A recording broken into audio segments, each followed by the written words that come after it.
Hi hello എല്ലാവർക്കും നമസ്കാരം. അപ്പോൾ നമ്മുടെ പൂച്ചക്കുട്ടിയുടെ പ്രസവം നിർത്താനുള്ള സർജറി ചെയ്യാൻ വേണ്ടിയിട്ട് വന്നിരിക്കുകയാണ് കേട്ടോ. അപ്പോൾ അതിൻ്റെ ദൃശ്യങ്ങളാണ് നിങ്ങൾ ഈ കണ്ടുകൊണ്ടിരിക്കുന്നത്. അപ്പോൾ ഞാൻ വിശദമായിട്ട് തന്നെ പറയാം. നമ്മളങ്ങനെ കുറേ കമൻസ് ഉണ്ടായിരുന്നു കേട്ടോ, നമുക്ക് എങ്ങനെയാണ് സർജറി ചെയ്യുന്നത്, എവിടെയാണ് ചെയ്യുന്നത്, എത്ര രൂപയാവും, എന്തൊക്കെ മെഡിസിനാണ്, നോക്കാൻ ബുദ്ധിമുട്ടുണ്ടോ എന്നൊക്കെ ചോദിച്ചിട്ട് ഒരുപാട് കമൻസ് ആദ്യം തൊട്ടിട്ടേ എനിക്ക് വരുന്നുണ്ട് കേട്ടോ. അപ്പോൾ ഞാനൊരു വിശദമായിട്ടൊരു വീഡിയോ ചെയ്യാമെന്ന് ഞാൻ അന്നേ മനസ്സിൽ വിചാരിച്ചിട്ടുണ്ടായിരുന്നു. അപ്പോൾ അത് ആ കുഞ്ഞിൻ്റെ സർജറി വരുന്ന സമയത്ത് ചെയ്യാമെന്ന് വിചാരിച്ചു കേട്ടോ. അപ്പോൾ നമുക്കൊരു 11:30 കേട്ടോ ടൈം തന്നിട്ടുണ്ടായിരുന്നു, വരാൻ പറഞ്ഞിട്ടുണ്ടായിരുന്നു ഹോസ്പിറ്റലിലേക്ക്. അപ്പം നമ്മളൊരു 4-5 ദിവസം മുമ്പ് തന്നെ വിളിച്ച് ചോദിച്ചിട്ടുണ്ടായിരുന്നു. അപ്പം അങ്ങനെ അവർ ഡേറ്റ് ഒക്കെ തന്നു. അപ്പം നമ്മളത് കൊണ്ടുപോകാനുള്ള പരിപാടിയിലാണ് കേട്ടോ. അപ്പോൾ കുറിഞ്ഞ് നല്ല ഉറക്കമൊക്കെ ആയിരുന്നു കേട്ടോ. അപ്പം നന്നായി ഉറങ്ങിക്കോട്ടെ എന്ന് വിചാരിച്ചിട്ട് നമ്മളൊരു 10:45 ആവുന്ന സമയത്താണ് വീട്ടിൽ നിന്ന് ഇറങ്ങുകയാണ്. അപ്പം നമ്മൾ എവിടെയാണ് ഇത് ചെയ്യണമെന്ന് ചോദിച്ചു കഴിഞ്ഞാൽ ഒറ്റപ്പാലത്തിനടുത്തുള്ള വാണിയംകുളം എന്ന് പറഞ്ഞ സ്ഥലത്ത് പെറ്റ് പോയിന്റ് എന്ന് പറഞ്ഞൊരു പ്രൈവറ്റ് ഹോസ്പിറ്റൽ ഉണ്ട് കേട്ടോ. അപ്പം നമ്മുടെ ഇവിടെ ഒന്നും ഗവൺമെന്റ് ഹോസ്പിറ്റലിൽ ചെയ്യില്ല കേട്ടോ. അപ്പം നമ്മൾ എവിടെയാണ് ചെയ്യാച്ച തൃശ്ശൂർ മണ്ണുത്തി ആ ഭാഗത്തുള്ള ഹോസ്പിറ്റലിൽ ചെയ്യും തോന്നുന്നുണ്ട്. നമ്മളവിടെ പോയിട്ടുണ്ടായിരുന്നു കേട്ടോ. പണ്ട് കുറിഞ്ഞിക്ക് 1 വയസ്സുള്ള സമയത്ത് അവളുടെ ഒരു ഡെലിവറി കഴിഞ്ഞ സമയത്ത് നമ്മൾ അവിടെ പോയിട്ടുണ്ടായിരുന്നു കേട്ടോ. അപ്പോൾ അവർ പറഞ്ഞു ബുക്ക് ചെയ്തിട്ട് പോകണം, എന്നാലൊക്കെ വിളിക്കുക, പിന്നെ വിളിക്കാന്ന് പറഞ്ഞിട്ട് ഇതുവരെ അവൾക്ക് വയസ്സ് 5 ആയിട്ട് ഇതുവരെ അവർ വിളിച്ചിട്ടില്ല. നമ്മളന്ന് ബുക്ക് ചെയ്തിട്ട് പോകുന്നതാണ് കേട്ടോ. അപ്പോൾ അങ്ങനെ ഒന്ന് നോക്കിക്കഴിഞ്ഞാൽ നടക്കില്ല. അപ്പോൾ ഒരു 8-9 മാസം മുമ്പ് നമ്മൾ ബൊമ്മിക്കുട്ടിയുടെ പ്രസവം നിർത്തിയിട്ടുണ്ടായിരുന്നു കേട്ടോ ഇതേപോലെ.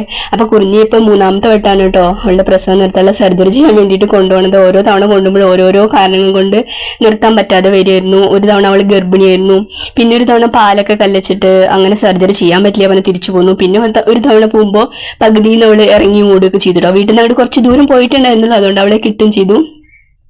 അപ്പോൾ ഈ തവണ എന്തായാലും പുതിയ കൊട്ടയൊക്കെ ആയിട്ട് അവൾക്ക് തന്നെ ചാടി പോകാനൊന്നും പറ്റില്ല കേട്ടോ. പക്ഷേ എന്താ സംഭവം ഉണ്ടായിന്നറിയോ, ഈ തവണ കൊണ്ടുപോകുമ്പോൾ ശരിക്കും കൊട്ട ആവശ്യം ഉണ്ടായിരുന്നില്ല. ഞാനാണെങ്കിൽ ടർക്കി ടവിന് സകല സംഭവങ്ങളായിട്ടാണ് കേട്ടോ കയറിയിരിക്കുന്നത്. നമ്മള് ബാബു ബാബ പോവാണേ. ചക്കര പെണ്ണ്, കുരിഞ്ഞി പെണ്ണ്, കുരിഞ്ഞി പെണ്ണ്, നമ്മുടെ സ്വത്തേടെ എവിടെ? അപ്പൊ നമ്മളിതാ മായനൂരിൽ നിന്ന് ഒറ്റപ്പാലത്തേക്കുള്ള ഒരു വലിയ പാലത്തിലൂടെയാണ് പോയിക്കൊണ്ടിരിക്കുന്നത് കേട്ടോ. അടീക്കോടെ ഒഴുകുന്നത് ഭാരതപ്പുഴയാണ്. ഒഴുകണത് എന്ന് പറഞ്ഞു കഴിഞ്ഞാൽ തെറ്റാവും, കാരണം വെള്ളമൊന്നുമില്ല ഒഴുകാൻ, നല്ല പുല്ലും മണ്ണും കാടായിട്ട് കിടക്കുകയാണ് കേട്ടോ. അപ്പൊ ഭാരതപ്പുഴയാണ് കേട്ടോ. അത് നല്ല അസല് പ്രളയം വരുന്ന സമയത്ത് മാത്രമാണ് ഇവിടെ വെള്ളം ഉണ്ടാവുള്ളൂ, അല്ലാതെ വെള്ളമൊന്നും ഞാൻ കണ്ടിട്ടില്ല കേട്ടോ. അപ്പൊ ഇതാ അങ്ങനെ പോയിക്കൊണ്ടിരിക്കുകയാണ്. അപ്പൊ എനിക്കൊരു സന്തോഷമുള്ള ഒരു കാര്യം കൂടിയും പറയാണ്ട് കേട്ടോ. നമ്മുടെ ചാനലൊക്കെ കാണുന്നുണ്ട്, ഒരുപാട് മെസ്സേജും കാര്യങ്ങളൊക്കെ ചെയ്യുന്ന ഒരു ചേച്ചി ഉണ്ട് കേട്ടോ, ഗീത ചേച്ചി. അപ്പൊ ആ ചേച്ചിക്ക് ഒരു ചാനലൊക്കെ ഉണ്ട് കേട്ടോ, ഹാപ്പി വ്ലോഗ്സ് വിത്ത് ഗീത എന്നാണ് ചേച്ചിയുടെ ചാനലിന്റെ പേര്. അപ്പൊ നമ്മൾ ആ ചാനലിലെ ചേച്ചി നമ്മുടെ ഈ ഓപ്പോ എന്നുള്ള യൂട്യൂബ് ചാനലിനെ കുറിച്ചൊക്കെ പറയുന്നുണ്ട് കേട്ടോ. നമ്മുടെ പൂച്ചക്കുട്ടികളെ കുറിച്ചിട്ടും ആ ഡോഗിന് ഫുഡ് കൊടുക്കുന്നതിനെ കുറിച്ചിട്ടും സകല കാര്യങ്ങൾ ആദ്യം തൊട്ടിട്ട് വീഡിയോ കാണുന്ന കാരണം കൊണ്ട് പിന്നെ ഞാൻ ആ ചേച്ചിയുടെ വീഡിയോസ് ഒക്കെ കാണാറുണ്ട്. അപ്പൊ ഞാൻ അവിടെ പോയിട്ട് കമന്റ്സ് ഒക്കെ പറയാറുണ്ട് കേട്ടോ. അപ്പൊ ചേച്ചിക്ക് എല്ലാ കാര്യങ്ങളും അറിയാം. അപ്പൊ ആ ചേച്ചി അതൊക്കെ അങ്ങനെ പറഞ്ഞു, എല്ലാവരും എന്റെ ചാനൽ വന്നിട്ട് സപ്പോർട്ട് ചെയ്യണം എന്നൊക്കെ ചേച്ചി അങ്ങനെ ചാനലിലൂടെ പറയണ്ടായിട്ടോ. അതെനിക്ക് ഒരുപാട് സന്തോഷമായി കേട്ടോ. അപ്പൊ ഞാനവിടെ താങ്ക്സ് ഒക്കെ ചേച്ചിയോട് പറഞ്ഞിട്ടുണ്ട്. അപ്പൊ ഞാൻ നിങ്ങളോടും കൂടി ഈ ഒരു സന്തോഷം പങ്കുവെക്കുകയാണ് കേട്ടോ. അപ്പൊ പറ്റുന്ന ആൾക്കാരൊക്കെ പോയിട്ട് ചേച്ചിയുടെ വീഡിയോസ് ഒക്കെ പോയി കാണണം, സപ്പോർട്ട് ചെയ്യണം കേട്ടോ. കാരണം നമ്മൾ ഗോവയിൽ ടൂർ പോണതും ആഡംബരം കാണിക്കുന്നതും അങ്ങനെയുള്ള ഒന്നും തെറ്റാണെന്നല്ല കേട്ടോ പറയണത്, അതൊക്കെ വേണം ജീവിതത്തില്. പക്ഷെ നമ്മൾ നമ്മുടെ ലൈഫ് സ്പെൻഡ് ചെയ്യണത് ഇവർക്കൊക്കെ വേണ്ടിയിട്ടാണ്. അപ്പൊ ഇങ്ങനെയുള്ള ആളുകളെയൊക്കെയാണ് നമ്മൾ ശരിക്കും പറഞ്ഞാൽ സപ്പോർട്ട് ചെയ്യേണ്ടത് കേട്ടോ. പിന്നെ ഓരോരുത്തരുടെ ഇഷ്ടമാണ്, എന്നാൽ എൻ്റെ സന്തോഷം നിങ്ങളായിട്ട് ഞാൻ പങ്കുവെക്കുകയാണ്. അപ്പൊ പറ്റുന്ന ആൾക്കാരൊക്കെ ചേച്ചിയുടെ ചാനലിൽ പോയി കാണണം, ചാനലിൽ പോയിട്ട് കാണണം. ചാനലിന്റെ പേര് ഹാപ്പി വ്ലോഗ്സ് വിത്ത് ഗീത എന്നാണ് കേട്ടോ. അതിൽ കുറേ വീഡിയോസും ഷോർട്സ് ഒക്കെ ചേച്ചി ഇടുന്നുണ്ട്. ചേച്ചിയുടെ കുഞ്ഞിപ്പെണ്ണും കുഞ്ചപ്പനും സുണ്ടപ്പനും കുഞ്ചപ്പനൊക്കെ മരിച്ചുപോയി. അതിലൊക്കെ ചേച്ചിക്ക് ഭയങ്കര വിഷമമായിരുന്നു. കുഞ്ഞിപ്പെണ്ണ് പ്രസവിച്ച പൂച്ചക്കുട്ടികളെയും അങ്ങനെ കാടമ്പൂച്ച കൊല്ലുകയൊക്കെ ചെയ്തു കേട്ടോ. അപ്പൊ അതൊക്കെ ചേച്ചി ഞാൻ എല്ലാം കാണാറുണ്ട് കേട്ടോ. അപ്പൊ നിങ്ങളും പോയിട്ട് കാണണം, ചേച്ചിയെ സപ്പോർട്ട് ചെയ്യണം കേട്ടോ. അപ്പൊ ഇതാ നമ്മൾ അവിടെ ഇങ്ങനെ ഹോസ്പിറ്റലിൽ എത്തിയിട്ടുണ്ട്. അപ്പൊ നമ്മൾ അവിടെ കുറച്ച് വെയിറ്റിംഗിലാണ് കേട്ടോ. ഇന്നാണെങ്കിൽ തിരക്ക് പറഞ്ഞാൽ ഭയങ്കര തിരക്കാണ് കേട്ടോ. അപ്പൊ അവിടെ പോയി നോക്കിയിട്ടൊക്കെ വന്നു. അപ്പൊ നമ്മൾ വെറുതെ ഹോസ്പിറ്റലിൽ പോയി ഇരുന്നിട്ട് കാര്യമില്ലല്ലോ, ഒരുപാട് നായ്ക്കളൊക്കെ വന്നിട്ടുണ്ട് കേട്ടോ. നായ്ക്കളെ കണ്ടാൽ തന്നെ കുറിഞ്ഞിട്ട് ജീവൻ പോവും. അപ്പോൾ ഇതാ കുറിഞ്ഞി കൊട്ടയെന്നൊക്കെ ഇറങ്ങിയിട്ട് കാറിന്റെ ഉള്ളിലൂടെ ഇങ്ങനെ നടക്കുകയാണ് കേട്ടോ. കാർ അവൾക്ക് പരിചയമാണല്ലോ, നമ്മുടെ വണ്ടിയെ പോകുന്നുണ്ട്, അവൾക്ക് കാറൊക്കെ നല്ല പരിചയമാണ്. അപ്പൊ ഇത് അവിടെ നിന്നിട്ട് അപ്പുറത്ത് പാടൊക്കെയാണ് കേട്ടോ. അപ്പൊ ഇതാ പാടത്തൊക്കെ അങ്ങനെ നോക്കിക്കൊണ്ടിരിക്കുകയാണ് കേട്ടോ. അപ്പൊ ഇനി നമ്മൾ നമുക്ക് ഹോസ്പിറ്റലിലേക്ക് പോവാം, അവർ വിളിക്കുന്ന സമയത്തേക്ക് പോവാമെന്ന് വിചാരിച്ചിട്ടിരിക്കുകയാണ് കേട്ടോ. അപ്പം ഞാൻ 8-9 മാസം മുമ്പ് ബൊമ്മിക്കുട്ടിയുടെ സർജറി ഇതേപോലെ ചെയ്തിട്ടുണ്ടായിരുന്നു കേട്ടോ. അപ്പം ഞാനതൊരു ഷോർട്ടായിട്ടാണ് അന്നിട്ടുണ്ടായിരുന്നത്. അപ്പം അതിന് ഒരുപാട് വ്യൂസും ഒരുപാട് കമൻസ് ഒക്കെ വന്നൊരു ഷോർട്ടാണ് കേട്ടോ അത്. അപ്പം അതിൽ ചില ആൾക്കാരുണ്ടല്ലോ, അപൂർവം ചില ആൾക്കാരൊക്കെ പറഞ്ഞിട്ടുണ്ടായിരുന്നു, അയ്യോ പൂച്ചക്കുട്ടി എന്തിനാ അതിനിങ്ങനെ ദ്രോഹിക്കുന്നത്, പ്രസവം നിർത്തണതൊക്കെ പാപാണ് എന്നൊക്കെ കുറേ കമൻസ് ഉണ്ടായിരുന്നു കേട്ടോ. അപ്പം നിങ്ങളുടെ അഭിപ്രായം എന്താ? പ്രസവം നിർത്തുന്നത് പാപാണോ? ഇത് ശരിക്കും പറഞ്ഞ ഒരു കരുതലല്ലേ? നമുക്ക് അവരോടുള്ള ഒരു സ്നേഹം കൊണ്ടാണ് നമ്മളത് നിർത്തുന്നത്. പിന്നെ കുറിഞ്ഞി എന്നൊക്കെ പറഞ്ഞു കഴിഞ്ഞാൽ 8-9 പ്രസവം കഴിഞ്ഞു കേട്ടോ. ഇനി അവളുടെ സർജറി ചെയ്തില്ല എന്നുണ്ടെങ്കിൽ അവളുടെ ആയുസ്സിന് തന്നെ ആപത്താണ് എന്നുള്ള ഒരൊറ്റ ബോധ്യം കൊണ്ടാണ് കേട്ടോ നമ്മളിത് ചെയ്യുന്നത്. ബൊമ്മിക്കുട്ടി പറഞ്ഞ ഒരു ഡെലിവറിനെ കഴിഞ്ഞിട്ടുണ്ടായിരുന്നുള്ളൂ. എന്നാൽ ഈ പൂച്ചകളുടെ കഷ്ടപ്പാടും ദുരിതവും ദുഃഖം കണ്ടിട്ടാണ് കേട്ടോ നമ്മളിങ്ങനെ സർജറി ചെയ്യാന്നുള്ള ഒരു തീരുമാനം എടുത്തത്. അപ്പൊ അതാ നമ്മുടെ സമയമായി കഴിഞ്ഞു, നമ്മളെ വിളിച്ചു കേട്ടോ. സമയം വിളിച്ചെങ്കിലും നമ്മൾ കുറച്ച് നേരം കൂടിയൊക്കെ അവിടെ ഇങ്ങനെ വെയിറ്റ് ചെയ്യേണ്ടി വന്നു കേട്ടോ. അത്ര തിരക്കായിരുന്നു കേട്ടോ. ഇപ്പൊ ഇവിടെ കാണുമ്പോൾ തിരക്കൊന്നും തോന്നില്ല, പക്ഷെ അപ്പുറത്തെ റൂമിലും ഇപ്പുറത്തും ഒക്കെ വലിയ തിരക്കായിരുന്നു കേട്ടോ. ഒരുപാട് നായ്ക്കളാണ് കേട്ടോ കൂടുതലും ഇവിടെ വരുന്നത്. പൂച്ചകൾ അങ്ങനെ അപൂർവമായിട്ട് തന്നെ വരുന്നുള്ളൂ എന്ന് തോന്നുന്നു. കാരണം ഞാൻ എപ്പോൾ വരുമ്പോഴും ഒരുപാട് ഇനത്തിൽപ്പെട്ട നായ്ക്കുട്ടികളെയും വലിയ വലിയ നായ്ക്കളെയൊക്കെ കാണാറുണ്ട് കേട്ടോ. അപ്പൊ എന്താ കുറിഞ്ഞി നമ്മുടെ കാറിലൊക്കെ ഓടിക്കളിച്ച് നല്ല കൊട്ടിയും വേണ്ട, കുറിഞ്ഞിക്ക് വട്ടിയും വേണ്ട, ടർക്കിയും വേണ്ട, ടവലും വേണ്ട എന്ന് പറഞ്ഞ ലെവലിലായിരുന്നു കേട്ടോ കുറിഞ്ഞിനെ ഞാൻ അവിടെ താഴെ ഇട്ടാൽ പോലും കുറിഞ്ഞി എവിടേക്ക് ഓടിപ്പോവില്ല. കാരണം കുറിഞ്ഞിക്ക് കാര്യമൊക്കെ മനസ്സിലായിരിക്കുന്നു. കാരണം പുറത്തു പോണതാണ് അപകടം എന്നുള്ള ഒരു ബുദ്ധി അവൾക്ക് ഉണ്ട് കേട്ടോ. അപ്പൊ അതാ ഈ നായക്കുട്ടീനെയൊക്കെ കണ്ടപ്പോൾ കുറിഞ്ഞിയൊക്കെ ഇങ്ങനെ ചൂളിട്ടോ കൊട്ടയിൽ ഇരുന്നിട്ട്. അപ്പൊ ഞാൻ എന്ത് ചെയ്തു എന്ന് പറയാം, അപ്പുറത്തെ റൂമിൽ പോയിരുന്നു കേട്ടോ. ഇനി അവള് വെറുതെ അല്ലെങ്കിൽ അവൾക്ക് ഇവിടെ എത്തിയോടുകൂടി സംഭവമൊക്കെ പിടികിട്ടി. കാരണം നമ്മൾ നമ്മുടെ വീട്ടിൽ ആദ്യമായിട്ട് കൊണ്ടുവന്ന പൂച്ചക്കുട്ടിയാണ് കേട്ടോ കുറിഞ്ഞി. അപ്പൊ അവൾക്ക് ഇങ്ങനെ വാക്സിനൊക്കെ എടുക്കുമായിരുന്നു, ബൂസ്റ്റർ എടുക്കുമായിരുന്നു, അങ്ങനെ സകല വാക്സിനും കാര്യങ്ങളൊക്കെ എടുത്ത പൂച്ചക്കുട്ടിയാണ് കുറിഞ്ഞി. പിന്നെ അവൾക്ക് എന്തെങ്കിലുമൊക്കെ വയ്യായി കഴിഞ്ഞാൽ നമ്മൾ ഓടി ഇങ്ങോട്ട് വരും കേട്ടോ. അത് കാരണം കൊണ്ട് അവൾക്ക് വന്നിട്ടും പോയിട്ട് അവൾക്ക് നല്ല ശീലമൊക്കെ ഉണ്ട്. അപ്പൊ ഇവിടെ വന്നു കഴിഞ്ഞാൽ ഇഞ്ചക്ഷൻ്റെ പരിപാടിയൊക്കെ അവൾക്ക് അറിയാം. അത് കാരണം കൊണ്ട് അവൾ നല്ല പേടിയായിരുന്നു കേട്ടോ. അപ്പോൾ ഇവിടുത്തെ ഡോക്ടേഴ്സൊക്കെ നല്ല സ്വഭാവമുള്ള ഡോക്ടേഴ്സാണ്, ചെറിയ കുട്ടികളാണ് കേട്ടോ. അവർക്ക് നല്ല സത്യം പറഞ്ഞാൽ അവർ ആ ജോലി ഇഷ്ടപ്പെട്ട് ചെയ്യുന്ന പോലെ തന്നെയാണ് കേട്ടോ. എല്ലാ അനിമൽസിനോടും അവർക്ക് ഭയങ്കര സ്നേഹമാണ്. അപ്പോൾ ഇതാ നമ്മൾ ഇവിടെയാണ് കേട്ടോ കുറിഞ്ഞിൻ്റെ സർജറി ചെയ്യുക. അപ്പോൾ നമ്മളിതാ ഇങ്ങോട്ട് കൊണ്ടുവന്നിട്ട് ഇവിടെ വെച്ചു. ഇനി അവളുടെ വെയിറ്റ് നോക്കണം. അപ്പോൾ കുട്ടിയുടെ കാര്യങ്ങളെല്ലാം ചോദിക്കുന്നൊക്കെ ഉണ്ട് കേട്ടോ വന്നിട്ട്. അപ്പോൾ ഇതാ നമ്മൾ വന്നിട്ട് വെയിറ്റ് ഒക്കെ നോക്കി. കുറിഞ്ഞപ്പോൾ വെയിറ്റ് ഒക്കെ ഉണ്ടായിരുന്നു കേട്ടോ. 8-9 ഡെലിവറി ഒക്കെ കഴിഞ്ഞു എന്ന് പറഞ്ഞാലും കുറിഞ്ഞ് നല്ല ഹെൽത്തി ആയതുകൊണ്ട് അവൾക്ക് യാതൊരു പ്രോബ്ലം ഇല്ലായിരുന്നില്ല കേട്ടോ. അപ്പോൾ ഇതാ ഇനി അവൾക്ക് അനസ്തേഷ്യ കൊടുക്കുക എന്നുള്ള പരിപാടിയാണ്. അപ്പോൾ അതിന് മുമ്പ് ഇവരൊന്ന് സ്കാൻ ചെയ്ത് നോക്കും കേട്ടോ. കാരണം നമ്മൾ കുറിഞ്ഞ് പ്രസവിച്ചിട്ട് ഇപ്പോൾ ഒരു 3 മാസം കഴിഞ്ഞിട്ടുണ്ടല്ലോ. ബബിൾ കുട്ടിനും മേക്കുട്ടിക്കൊക്കെ 3 മാസമാണല്ലോ പ്രായം. അപ്പോൾ ഇനി ഹീറ്റായോ എന്ന് ചോദിച്ചു. സംഭവം കുറിഞ്ഞ് ഹീറ്റായിട്ട് 2-3 ദിവസം ആയിട്ടേ ഉള്ളൂ. ആ ഹീറ്റ് ടെൻഡൻസി അങ്ങനെ വിട്ട് കഴിഞ്ഞത് നമ്മളിങ്ങോട്ട് കൊണ്ടുവരികയാണ് ചെയ്തത്. അതുകൊണ്ട് എനിക്ക് ഉറപ്പുണ്ടായിരുന്നു കേട്ടോ അവൾക്ക് അങ്ങനെ പ്രഗ്നന്റ് അല്ല എന്നുള്ള വിശ്വാസം എനിക്കുണ്ടായിരുന്നു. എന്നാലും നമ്മൾ എത്ര പറഞ്ഞാലും അവരത് നോക്കും. അപ്പോൾ അതിനുള്ള ഒരു തയ്യാറെടുപ്പിലാണ് കേട്ടോ. അപ്പോൾ ഇതാ വന്നിട്ട് കുറിഞ്ഞിനേക്ക് ആദ്യം കണ്ണൊക്കെ നോക്കുകയാണ്, ബോഡി ചെക്കപ്പ് നടത്തുകയാണ് കേട്ടോ. അപ്പോൾ നമുക്ക് സർജറി കഴിഞ്ഞ് കഴിഞ്ഞാൽ ഇവരെ നോക്കാനാണ് കേട്ടോ. സത്യം പറഞ്ഞാൽ അതൊരു വലിയ ടാസ്ക്കാണ്.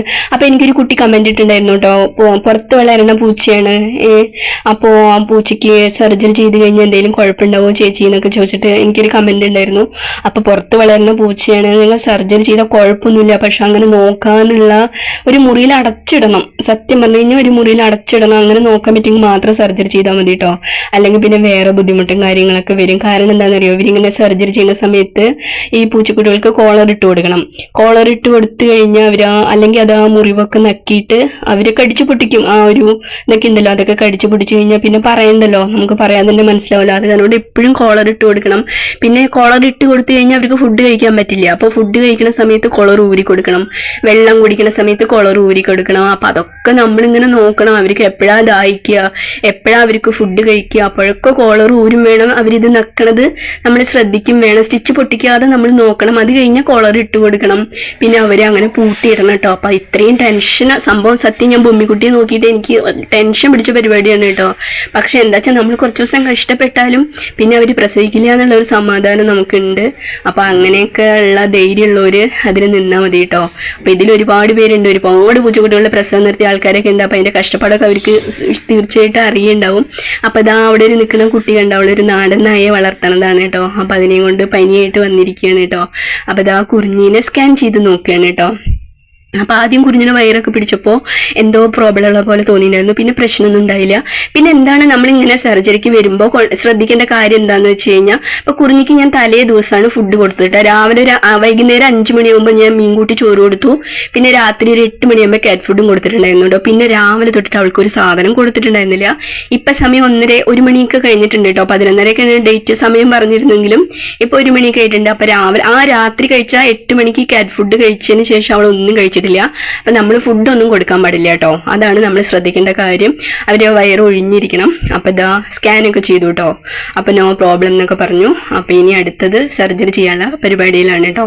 അപ്പം ഇതാണ് നമ്മൾ ശ്രദ്ധിക്കേണ്ടത്. നമ്മൾ ഫുഡൊന്നും കൊടുക്കാൻ പാടില്ല കേട്ടോ. ഫുഡൊക്കെ കൊടുക്കാതെ വേണം കൊണ്ടുവരാൻ. പിന്നെ നമ്മൾ ഈ അനസ്തേഷ്യൊക്കെ കൊടുത്ത് സർജറി ഒക്കെ കഴിഞ്ഞ് നമ്മുടെ വീട്ടിലെത്തിക്കഴിഞ്ഞാൽ പിറ്റേ ദിവസം ഒരു 8 മണി 9 മണിയൊക്കെ ആവുന്ന സമയത്ത് അവർക്ക് ബോധം വരുള്ളൂ കേട്ടോ. സംഭവം അനസ്തേഷ്യ കൊടുത്താൽ നമുക്കറിയാലോ, നമ്മൾ ചിലപ്പോൾ എല്ലാം കേൾക്കാനൊക്കെ നമുക്ക് പറ്റുണ്ടാവും, പക്ഷെ നമുക്ക് പ്രതികരിക്കാൻ പറ്റില്ല. അതേ അവസ്ഥയിലായിരിക്കും പൂച്ചക്കുട്ടികൾ കേട്ടോ. അപ്പം അത് കാരണം കൊണ്ട് എനിക്ക് ഇതിന് മുമ്പ് ഒരു കമന്റ് ഉണ്ടായിരുന്നു കേട്ടോ. എനിക്കത് ആലോചിച്ച് കഴിഞ്ഞാൽ എപ്പോഴും നടുങ്ങി പോവാറുണ്ട്.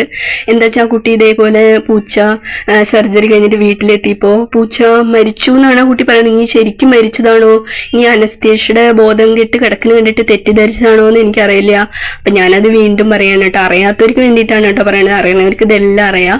പൂച്ചക്കുട്ടിക്ക് ഇപ്പോൾ വിളിക്കുകയാണെങ്കിൽ ഒരു 1:30 സർജറി കഴിഞ്ഞിട്ട് പിന്നെ കുഞ്ഞിക്ക് ബോധം വന്നത് പിറ്റേ ദിവസം 8 മണിയാകുമ്പോഴാണ് കേട്ടോ. അപ്പോൾ ഇതാ സർജറിയും കാര്യങ്ങളൊക്കെ കഴിഞ്ഞു. അപ്പോൾ സർജറി ചെയ്യാൻ 3521 എത്ര ഇതിലിട്ടിരിക്കുന്നത് 3500 രൂപയോളായി കേട്ടോ. പിന്നെ നമുക്ക് മെഡിസിൻ എല്ലാം അതിൽ ഉൾപ്പെട്ടു കേട്ടോ.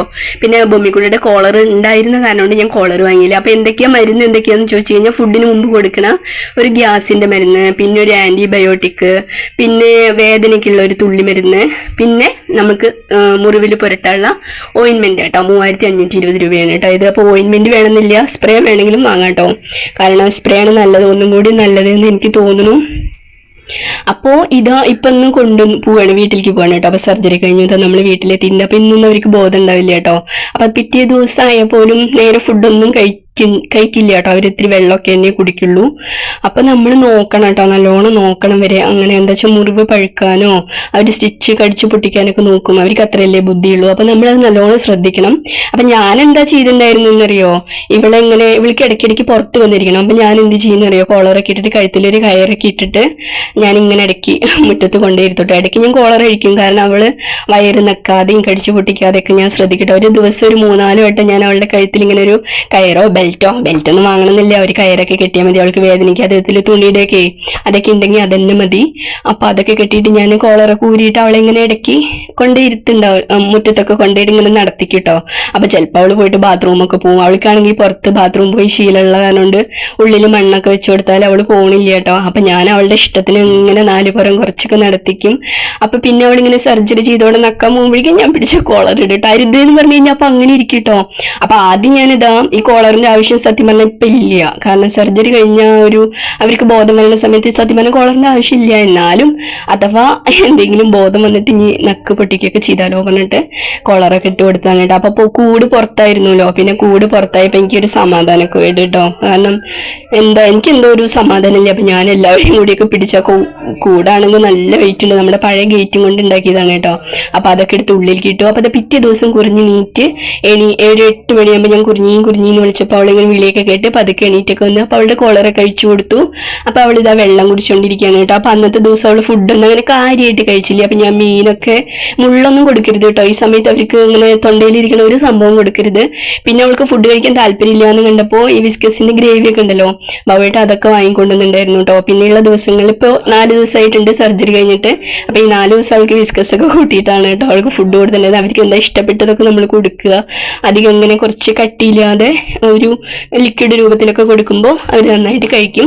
അപ്പം ഇത്രയൊക്കെയാണ് വിശേഷം. അപ്പം രാത്രി കൂടൊക്കെ ഇവിടെ ഇട്ടിട്ട് കുറിഞ്ഞിടെ കസേരയിൽ കിടന്ന് ഇറങ്ങുകയാണ് കേട്ടോ. അപ്പം ഞാൻ ആദ്യമായിട്ട് കൊടുന്ന പൂച്ചക്കുട്ടിയാണ് കേട്ടോ. അത് അവൾക്ക് 5 വയസ്സ് പ്രായമുണ്ട്. കുറിഞ്ഞി ഞാനും തമ്മിലുള്ള കുറേ പഴയ ഫോട്ടോസൊക്കെ ഉണ്ട് കേട്ടോ. അത് ഞാൻ കുറച്ചൊക്കെ കാണിക്കുക. അപ്പം സത്യം പറഞ്ഞു കഴിഞ്ഞാൽ അവളുടെ സർജറി കഴിഞ്ഞപ്പോൾ എനിക്ക് വലിയ ആശ്വാസമായി കേട്ടോ. ഇനി ഇവിടെ സർജറി ചെയ്യാനുള്ള ആൾക്കാരൊക്കെ ഉണ്ട്, അവരെയൊക്കെ നിർത്തണം. അപ്പോൾ അപ്പോൾ ഇത്രയൊക്കെയാണ് ഇന്നത്തെ വീഡിയോ. ഇനിയിപ്പോൾ ഞാൻ എന്തെങ്കിലും പറയാൻ വിട്ടുപോയിട്ടുണ്ടോ എന്നൊന്നും എനിക്കറിയില്ല. അപ്പം നിങ്ങളുടെ എന്തെങ്കിലുമൊക്കെ അഭിപ്രായങ്ങളും അതുപോലെ എന്തെങ്കിലുമൊക്കെ സംശയം ഉണ്ടെങ്കിൽ ചോദിക്കാൻ എനിക്ക് അറിയണതാണെങ്കിൽ ഞാൻ പറഞ്ഞുതരാം. അപ്പം ഇതൊക്കെ കുറിഞ്ഞിയുടെ ഫോട്ടോസാണ് കേട്ടോ. നേരത്തെ കാണിച്ചത് ആ വന്ന സമയത്തുള്ള ഫോട്ടോസ് ആയിരുന്നു. ഇതിങ്ങനെ തടിച്ചു കൊഴുത്തിരുന്നുണ്ടായിരുന്നാണ് കേട്ടോ. അപ്പം ഇത് 6 മാസമുള്ള സമയത്ത് ഒരു ഫോട്ടോ ആണ് കേട്ടോ. ഇങ്ങനെ നമ്മൾക്ക് ആദ്യം ഒരു പൂച്ചക്കുട്ടിയല്ലേ ഉണ്ടായിരുന്നു. അപ്പം നമ്മൾ താഴത്തും തലയിലും വെക്കാതെ വളർത്തിയതാണ് കേട്ടോ കുറിഞ്ഞി. ഒരു വർഷത്തോളം അവൾ തന്നെയാണല്ലോ ഉണ്ടായിരുന്നുള്ളൂ. പിന്നെയാണല്ലോ പൂച്ചക്കുട്ടികളുടെ ഒരു പ്രളയമായിരുന്നു കേട്ടോ. പിന്നീട് അവളുടെ കുട്ടികളുടെ കുട്ടികൾ, അങ്ങനെ ഞാൻ പറഞ്ഞില്ലേ കുറിഞ്ഞിന്റെ 9 പ്രസവം, പിന്നെ കുറിഞ്ഞിയുടെ മക്കളുടെ പ്രസവം, അങ്ങനെ പിന്നെ ഈ പൂച്ചക്കുട്ടികളെ വളർത്തുന്നുണ്ടിട്ട് വന്നുകൂടിയ പൂച്ചക്കുട്ടികൾ, അവരുടെ മക്കള്, അങ്ങനെ ഒരു പൂച്ചപ്പട തന്നെയായിരുന്നു കേട്ടോ നമ്മുടെ വീട്ടില്. അപ്പൊ ഇനി കുറെ പൂച്ചക്കുട്ടികളെയൊക്കെ നമ്മൾ കുറെ വളർത്താൻ കൊടുത്തിട്ടുണ്ട്. അപ്പൊ ഇനിയുള്ള പൂച്ചക്കുട്ടികളെയൊക്കെ നമുക്ക് ഇതേപോലെ പ്രസവം നിർത്തണം എന്നാണ് വിചാരിക്കുന്നത് കേട്ടോ. അപ്പോൾ ഇപ്പോഴും ഇതാ നമ്മുടെ നാട്ടിലൊക്കെ പൂച്ചയുടെ പ്രസവം നിർത്തുക എന്ന് പറഞ്ഞു കഴിഞ്ഞാൽ ഭയങ്കര അതിശയമാണ് കേട്ടോ. ആരും കേട്ടിട്ടില്ല, ഇങ്ങനെയൊക്കെ നടക്കുന്നുണ്ടല്ലേ എന്നൊക്കെയാണ് കേട്ടോ ചോദിക്കുന്നത്. അപ്പോൾ എൻ്റെ വീഡിയോ ഇവിടെ അവസാനിക്കുകയാണ്. ഞാൻ കുറേ ദിവസമായിട്ടോ വീഡിയോ ഇടണമെന്ന് വിചാരിക്കണം, ഒഴിവില്ല. വീട്ടിലെ പണികളും പൂച്ചക്കുട്ടികളുടെ കാര്യം ഇപ്പോൾ ഇതാ കുറിഞ്ഞി നോക്കലൊക്കെ കൂടിയായിട്ട് തീരെ സമയമില്ല. അപ്പോൾ വീഡിയോ നിങ്ങൾക്ക് ഇഷ്ടപ്പെട്ടു എന്ന് വിശ്വസിക്കുന്നു. ഇഷ്ടപ്പെട്ട് കഴിഞ്ഞാൽ എല്ലാവരുടെയും സപ്പോർട്ട് വേണം. അപ്പോൾ സർജറിയെ പറ്റിയിട്ടുള്ള എല്ലാ കാര്യങ്ങളും ഡീറ്റെയിൽ ആയിട്ട് ഞാൻ പറഞ്ഞു എന്നാണ് എൻ്റെ വിശ്വാസം. എന്തെങ്കിലും ഡൗട്ട് ഉണ്ടെങ്കിൽ എല്ലാവരും ചോദിക്കണം കേട്ടോ. അപ്പോൾ ഇതുവരെ വീഡിയോ കണ്ട എല്ലാവർക്കും നന്ദി. നമുക്ക് അടുത്ത വീഡിയോ ആയിട്ട് കാണാം. ബൈ.